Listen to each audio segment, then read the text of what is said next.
Hi, everybody. Thank you for joining us and welcome. Thanks for tuning in here to episode 32 of the Heat Press for Profit podcast. My name is Dave here with Stahls and Transfer Express, and I'm very excited for today's topic. We're talking all about artificial intelligence, AI tools that apparel decorators could utilize. I know it's a super hot button issue that's very polarizing these days, right? So it's going to be really great to talk about it today. Today, I am going to bring on a fellow apparel decorator here, Todd Downing. And Todd is the owner over at Fat Dad Custom Designs. We're going to chat all about how apparel decorators and entrepreneurs can leverage AI tools to help streamline processes and save time with a variety of tasks, all the way from artwork creation to content and even marketing. So, Todd, thank you so much for joining us here today on the Heat Press for Profit podcast. Do you want to start by just telling us a little bit about you and kind of how you got into the apparel decorating business, how long you've been in it? Well, thanks, Dave. Thanks for having us here. And absolutely, I'm just like every one of you. I woke up one day and said, I'm going to be an apparel decorator. It was what I did. I said, we're going to do that. Who am I kidding? None of us have done that. At least I don't know anybody who decided one day they're going to do it. Most of us fell into it, and that's how I did it. We got started looking at the timeline. It's been about 16, 17 years ago where we got started, and it was all on the cut decal side of things. And we were racing cars, and we didn't have a lot of money for that. So to compensate for that, we made decals. That's how we lettered our cars. And someone said, hey, you can make shirts with that stuff. I'm like, get out of here. No way. So we started doing some research, and we came across this guy named Josh. And he was just this lonely guy over at Stahls, and he was in the t-shirt forum really pushing this stuff. So a lot of crap was given over it back then. You're not a real printer because you're not screen printing, but I'm like, there's something here. Like, this has been around. This is it. And that's what we started with. So, we ordered up some material, and we've been Stahls fans since then. And the amount of knowledge that Josh gave us back then helped bring us to it. So it's kind of full circle. He's helped us out, and now it's our turn to give back. So that's what we've been doing, the last probably 5 years now. Is we really focused on the business, and we're really focused on helping others in the community overcome the obstacles that we had in the beginning. If we can give a jump start to business and help them get to where we are and beyond. I tell our people we work with that I would love to see everybody 10x our business. If I can get you out of 7 figures consistently, awesome. Because it's all part of giving back. The more we can give back, the more everybody helps out. So we're really excited to be here to do this. AI is scary, right? Everybody's scared, but we're going to make it better today. Before we full jump in, I do want to mention you touched on community there and kind of where you got started. And I have to say, I really appreciate your contributions to our community, the Stahls Heat Press for Profit group over on Facebook. You jump in there all the time, be able to help other decorators out. And you mentioned Josh in those t-shirt forums back in the day, but I love seeing how this community has grown, and contributors just like you. I come from a music background where it should really be a community, and seeing a lot of it turn into competition. Whereas as apparel decorators in this national economy, we are kind of in competition with each other, but seeing the care for the craft and just the care for other people to help them, grow their own business is just really beautiful. It's really awesome. And I really appreciate you and everybody else out there in the Heat Press for Profit group who shares ideas, inspiration, and those tips and tricks that just make the apparel decorating industry better as a whole. So really cool. I do appreciate you for that. And I do appreciate you having you on here to talk about AI. But before we get on to AI, I do want to mention, if you're not already a member of that Heat Press for Profit group, get on over there. What are you waiting for? Join the community of apparel decorators and see how maybe some of those ideas could grow your business. But Todd, I saw the reason I have you on, because we had this on the schedule for AI. I've been leveraging a ton of AI, but I saw one of your comments there saying how much you were leveraging AI. So do you want to talk a little bit about how you started to really adapt that technology, or what you even kind of use it for? Yeah. Well, the weird thing is for whatever reason, people are scared of AI. And I don't understand why, because you're using it every day and don't even realize it. I mean, how many of us have written emails in the last 5 years and Google finishes our sentence for us, right? Or on our phone, it does it right there. So you're using it and you don't have any problem with that, but you think it's going to, ruin your business, or it's going to not make you original anymore. You're stealing content from other people. And that's not all AI is. there's so many other things that come along with it.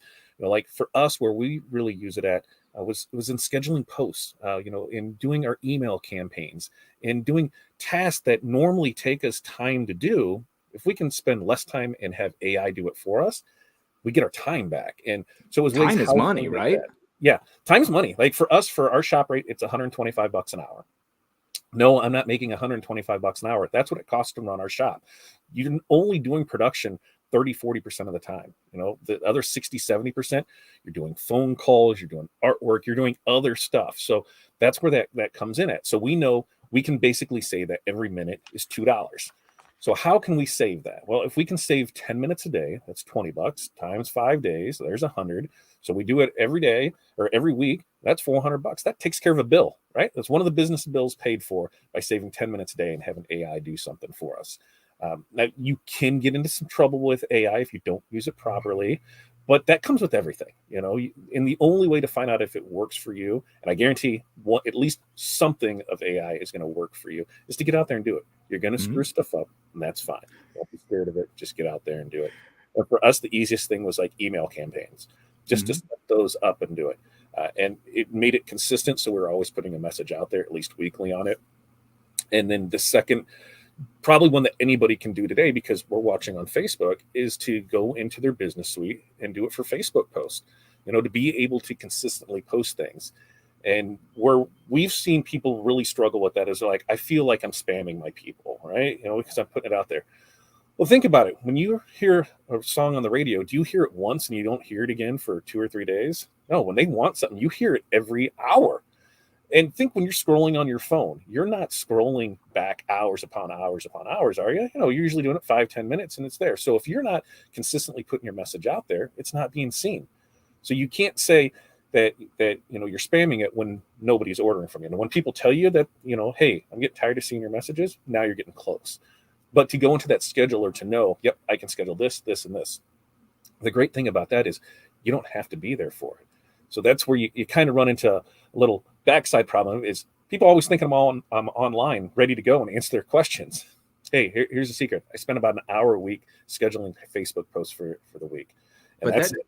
And just schedule them up there. And so people assume I'm online. I'm like, oh, I'm not here. It's just me. So it works out great when you're on vacations, when you're taking time away.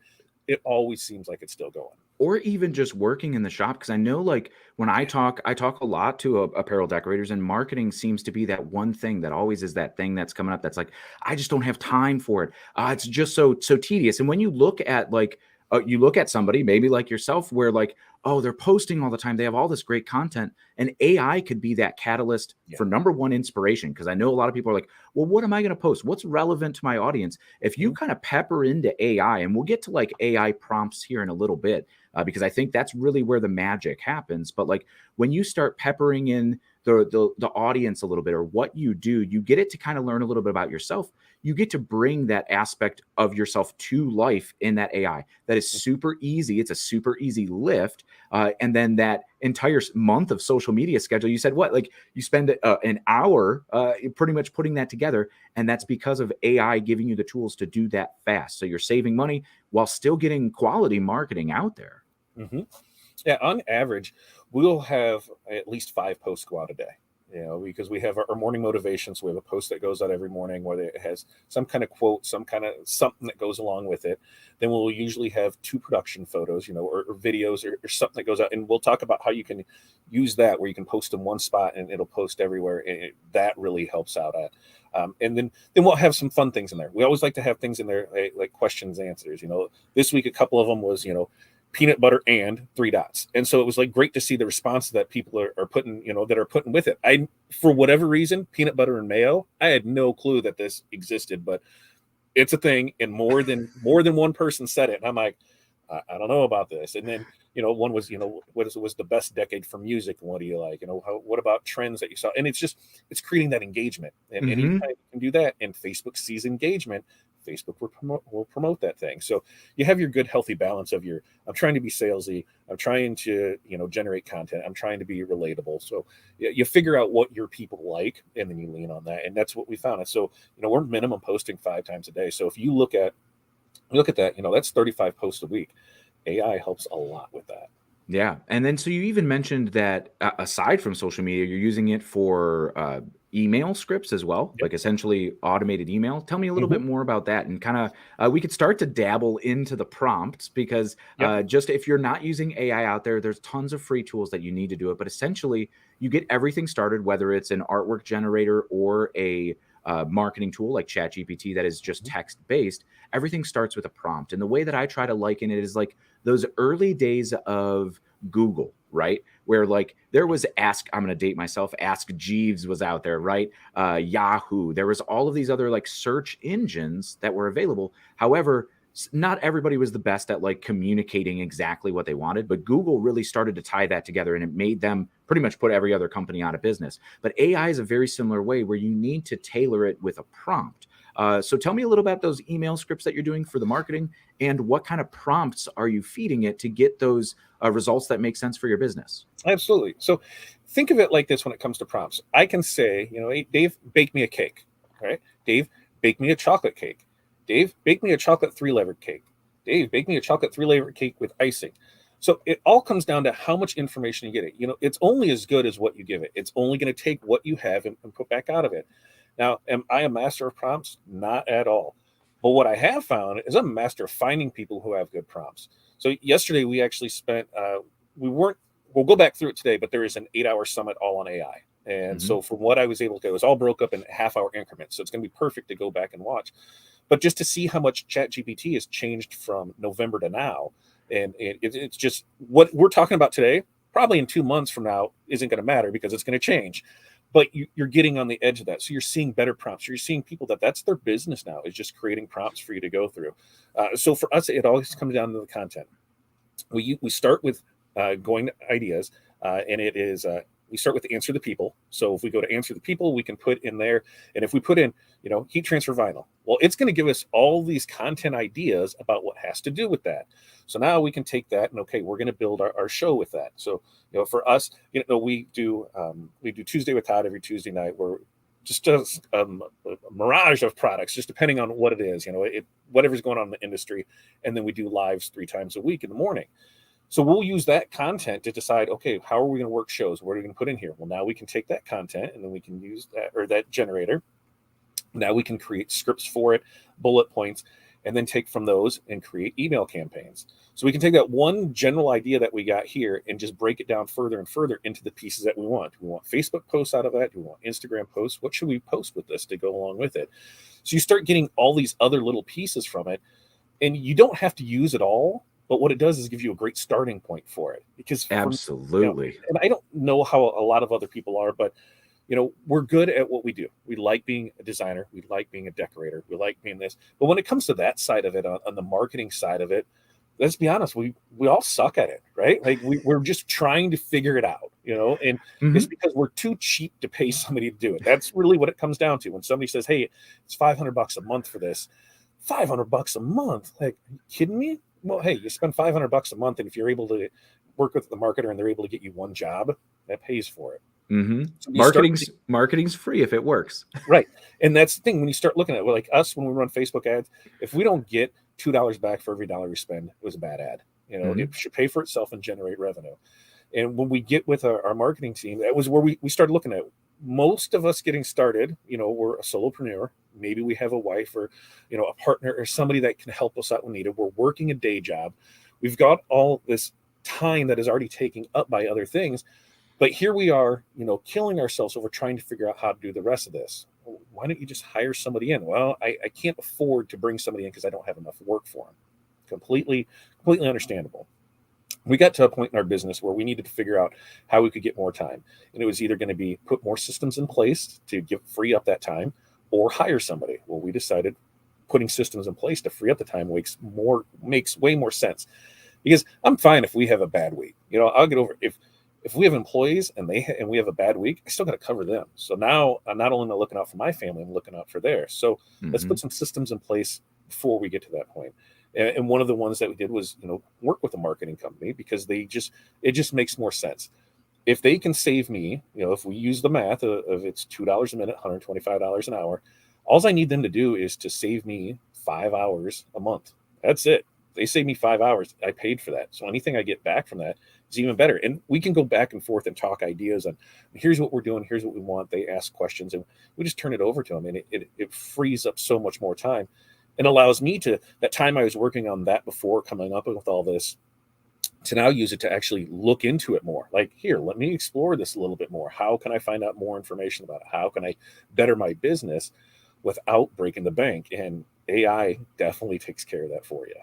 Oh yeah, and it sure does. And so you mentioned, like, I mean, you have your social posts, you have your content, and all of these ideas that kind of spur out on that. But I saw that you even mentioned like product descriptions Yep. and like even like using it for sales funnels then too. Yeah. How do you leverage those tools? And I imagine that we're talking pretty much about like Chat GPT Yep. for the most part here.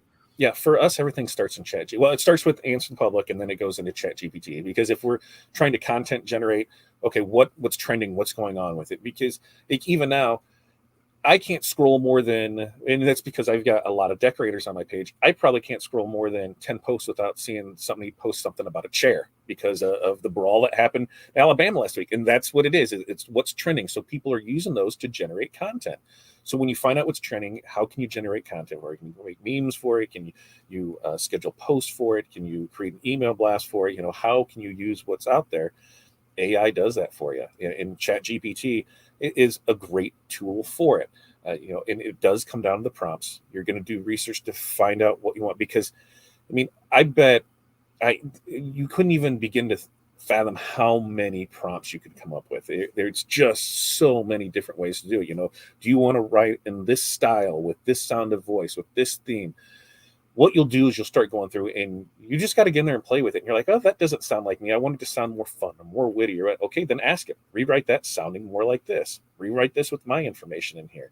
And so there's so much more that it can do, but you need to spend the time to get in there to do it. It's just not going to magically happen. It's like when somebody says Facebook ads don't work. Okay, well, why didn't they work? Well, I spent $50 and nobody bought anything. All right, well, who did you put it to? Well, I put it to everybody. Well, like the same thing that you're selling to the soccer mom isn't the same thing that you're selling to the 80-year-old fisherman. And like, you can't do that. You need to know who your target is. And that's the big point of it. So just like this, when saying, Chat GPT doesn't work, it doesn't help me, just be honest with yourself. It's you. You're the problem. You're the problem with your business. You're the problem with everything. The sooner I accepted that everything that's gone wrong in my business is my fault, this felt like, I had a weight lifted off my shoulder. It's nobody's fault. It's mine. We'll figure it out and get through it. And then you start solving those problems. Yeah, you start going through it like, okay, how can I fix that? How can I make things better? When things get screwed up and you're able to see, okay, how can I put a system in place so that doesn't happen? I mean, we got to look at our businesses just not as apparel decorators, but why can't we be the McDonald's of apparel decoration, where I can put somebody in that spot and they just make it? You can go to any McDonald's and that Big Mac and those fries taste the same. Why? They have systems in place for that to happen. So we can do that same thing. So if we need somebody to come in, they can just come in and work. I can have somebody just go do this part of it. Guess what? Use Chat GPT to write out your standard operating procedure. Here's how this goes. We use it a lot in those idea generations where what do I want to talk about? I know this is but give me some bullet points on it. Give me some topical ideas. Oh, I like that one. How can we expand on it? And you go that way with it. Yeah. There's end all be all. This is the perfect prompt. You use this and you'll have everything that you need. It just doesn't work that way, because even though all of our businesses are similar, they're all different too. We want it to sound like you. We want it to represent your business, your community culture, everything that goes along with you.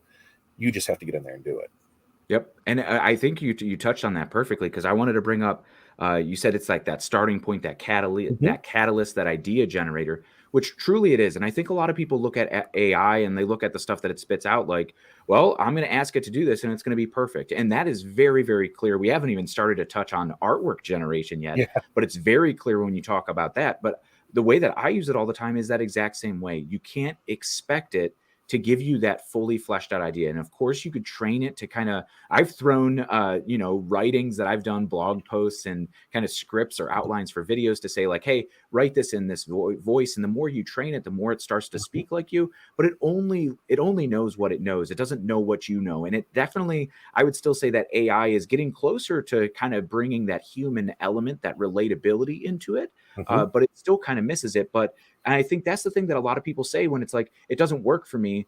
they expected it to spit out an absolutely perfect, production ready. I could publish this, I could deploy this as is without any editing, and that's just truly not the case. That it's not a magic wand, right? Yeah. I look at it as a tool in your toolbox, and I think that goes into some of that fear that people have of like, it's going to take our jobs. Like, it's not going to take your job. It's a tool, like Mhm. yes, you could go and build a house with a hammer and a nail. You absolutely can do it, but is it going to be a lot faster if you have a pneumatic powered air gun? Of course it's going to be, but you need to know how to utilize those tools and effectively, or use them effectively when you're talking about editing them. And I think that's something that gets overlooked very easily. So I'm glad you really touched on it, is being able to take a catalyst for an idea, spit it out, spit it in. And sometimes it's just like the first word, that Mhm. first sentence that you're like, the writer's block. You sit down, look at a blank page, and you're like, and then it takes you a half an hour to get over that. And time is money. And Yeah. I mean, when you're charging $2 an hour for yourself to keep the lights on, the overhead costs, like, and that's number one, great that you have that factored out. Because I think a lot of apparel decorators don't even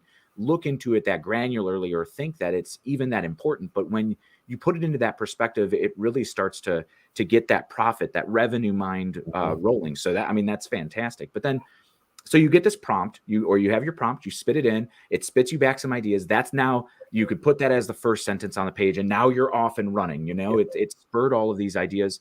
Or you take what it spit out, because sometimes, you mentioned, like, the AI could get you in trouble sometimes. Now, we're Yeah. not lawyers like that guy who got disbarred because it's just cited things. And I've never actually seen. I've used AI and ChatGPT now for 8 months, I think, on a fairly regular basis, and I've never seen it do those hallucinations, right, where it just, like, makes things up. But a lot of times, I'm asking about apparel decorating. It's quite well documented, but there's tons of things that I leverage my own expertise to go, that's wrong, that's wrong, Yeah. that's wrong. And so, if you're not editing, you're not proofreading it, you're not really putting that personality or your knowledge back into it, that it could lead you astray. Oh, 100%.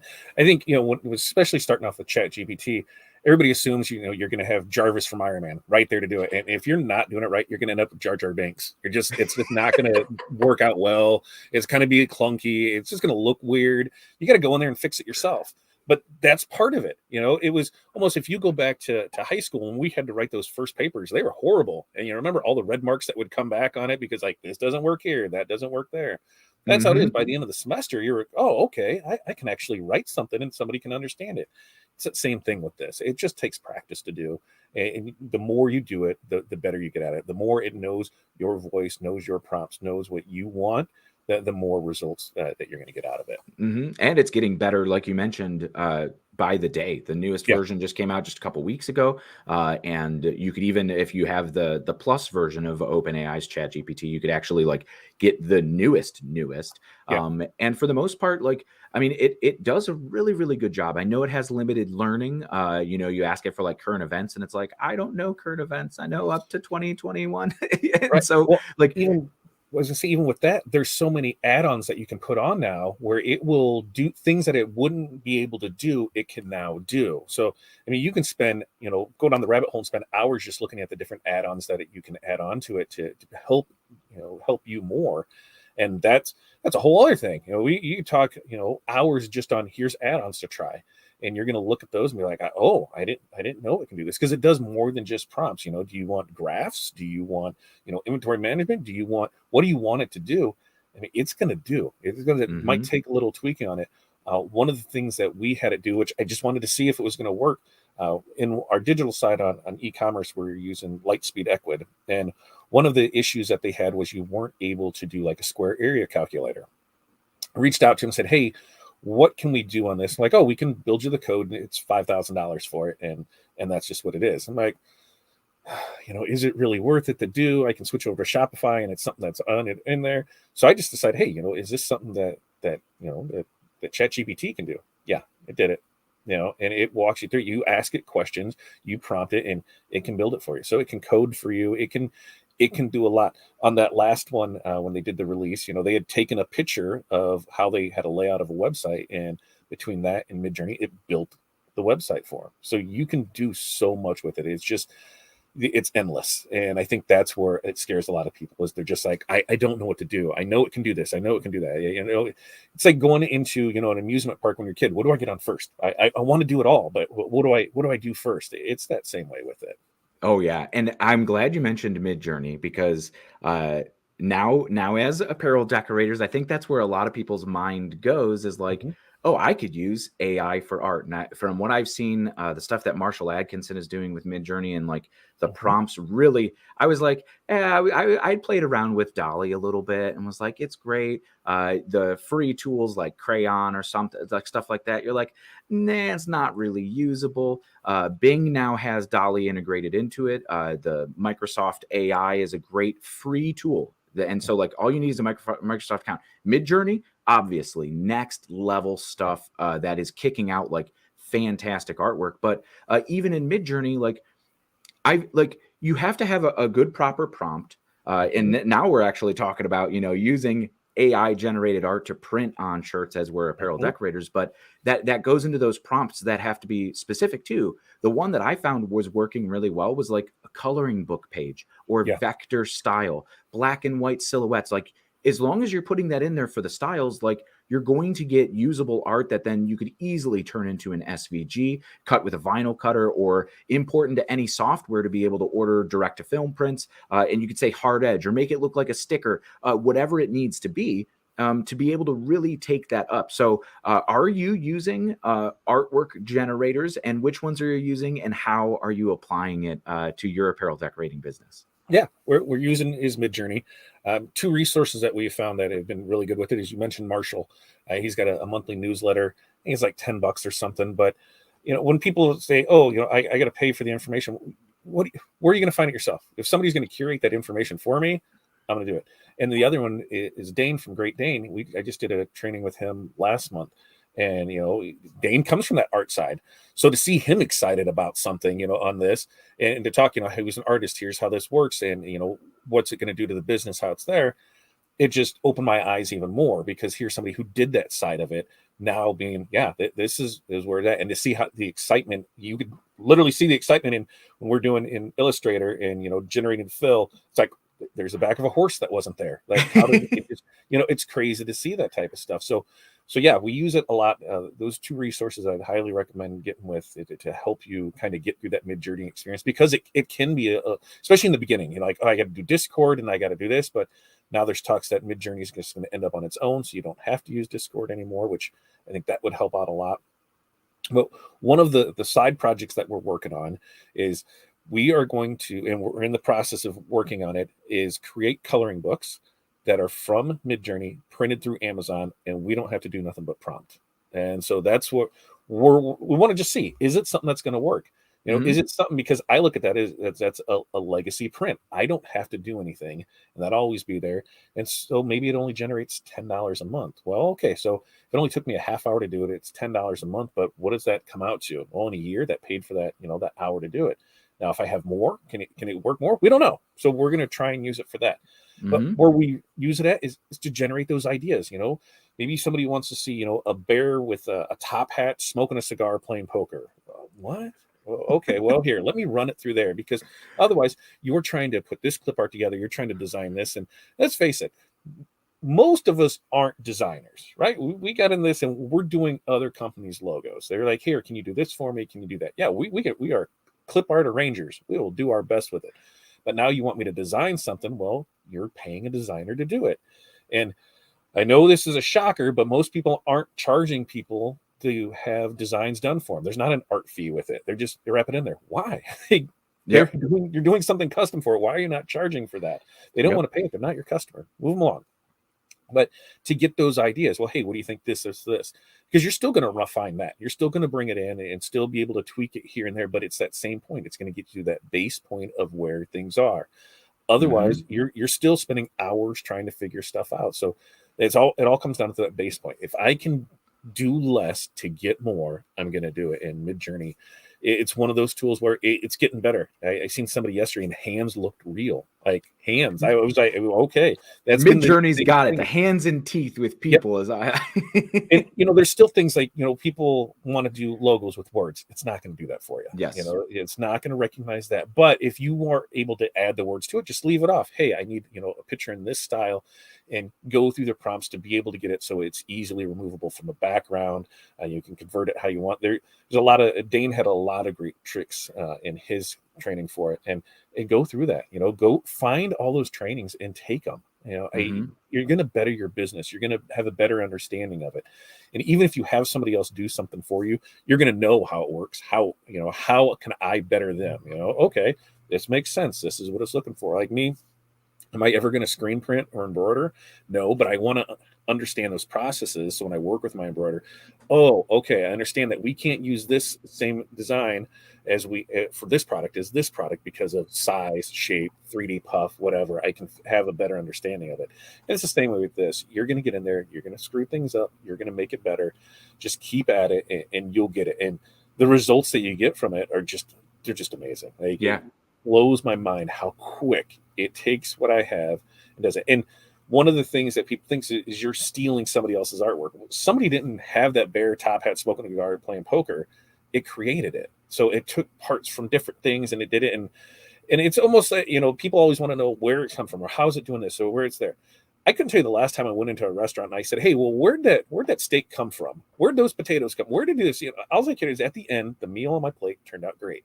It's kind of the same thing with this. Do you really need to know where everything comes from and how it works? Mm-hmm. Most of the time, if you were to know how half your food came to you, you wouldn't eat it, right? You just wouldn't. You don't want to know what happens. They don't want to know how the sausage is made.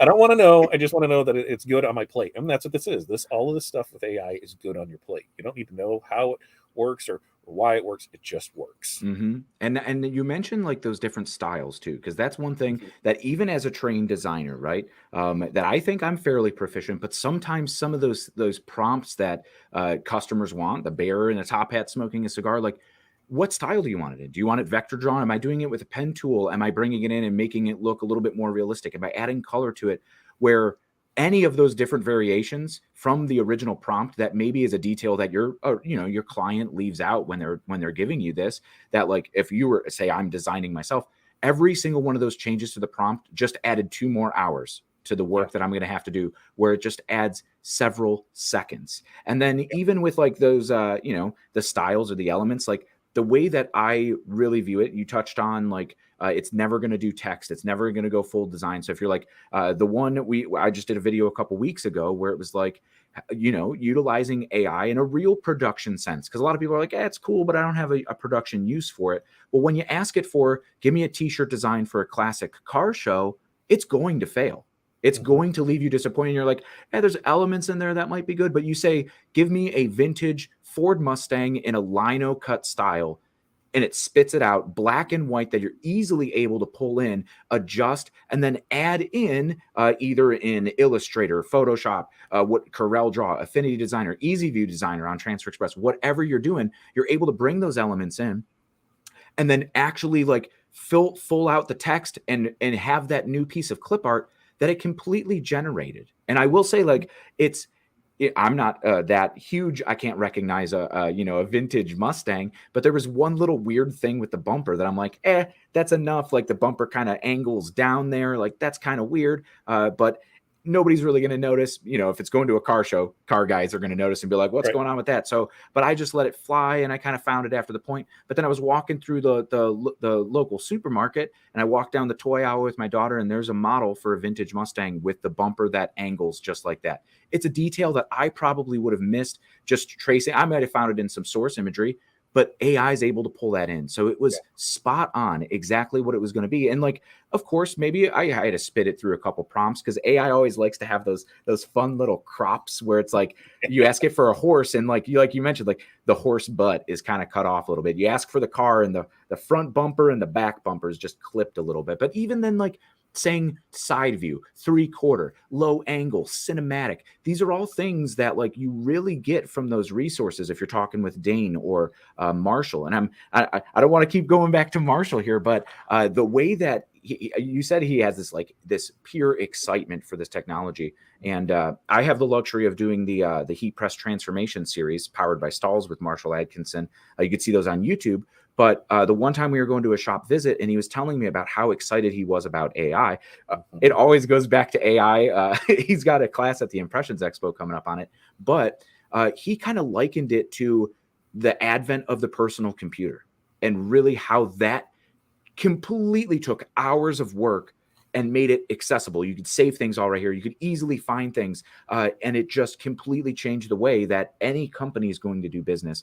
And he truly believes, and the more and more that I use it, like I truly believe that this AI kind of revolution is truly going to revolutionize the way that, and not just creatives, but financial analysts. You talk about those the graphs and the charts, coders, developers, like it's going to touch on so much and be this incredible tool. And while it's not taking your job, somebody who is utilizing those tools will be able to take your job. So you got like, now is the time, if you are not already playing with it, to really get in and just start playing around with it. Because it's very quickly, I think, like you mentioned, you're going to see these use cases or these elements then that you could start pulling out, that inspiration, that kind of automation. Everybody's looking for ways to do more with less or do more with what they have. You had a great point there about like the responsibility as a business owner of hiring employees, that now you're not just looking out for your own family, you're looking out for others' families too. So like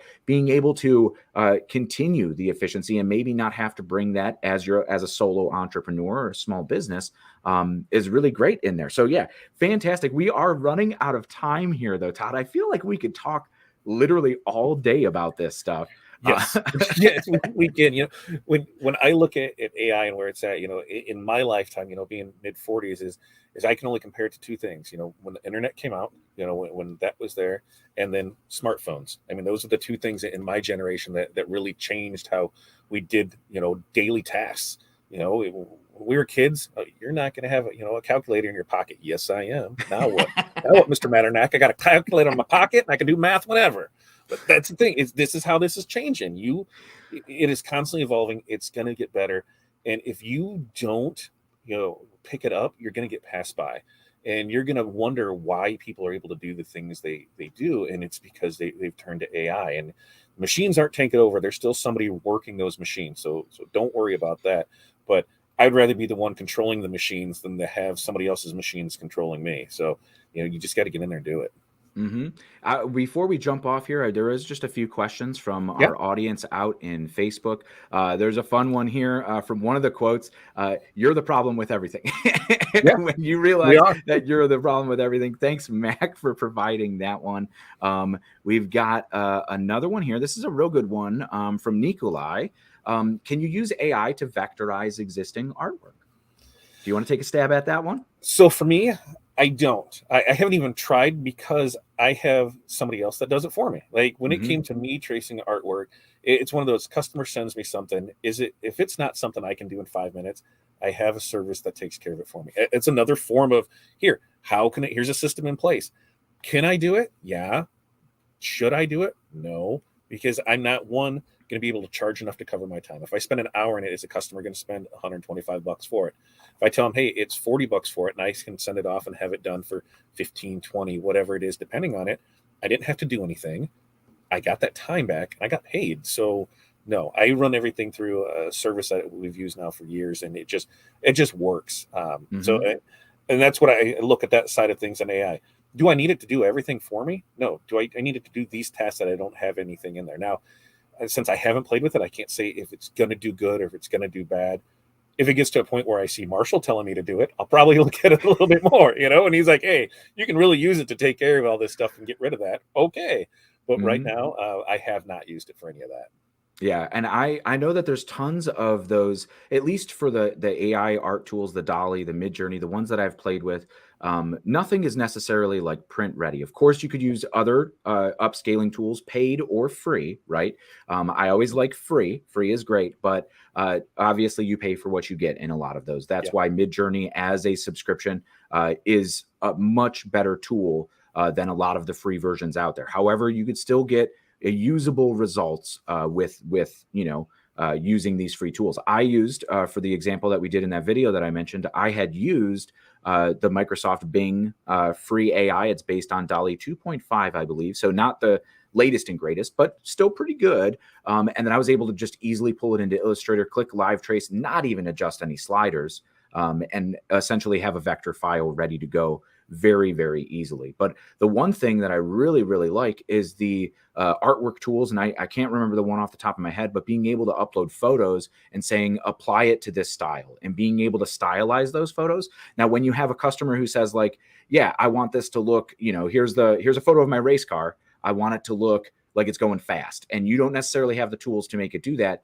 You could be able to do that with that. And even with like Photoshop now, building generative AI into this, the recoloring in Illustrator. There's so many of these tools that like even the software program providers are putting in to really help just the entire workflow. And I saw not necessarily apparel decorators, but I saw photographers absolutely losing their mind over it for being able to retouch photos or change the crop and essentially make up information that wasn't there. And I've always liked the designer in me has always really liked content aware and being able to essentially sample pixels without the clone stamp tool, getting real into the weeds here in the designer lingo. But now being able to use that with just a text, hey, extend the bookshelf, boom, and it extends the bookshelf and it looks real, right? And now if you're saying like, hey, add a person into this shot, it's gonna be a little weird sometimes, or it'll sample other things. Like if it's a crowded restaurant, it might put somebody right in the foreground that looks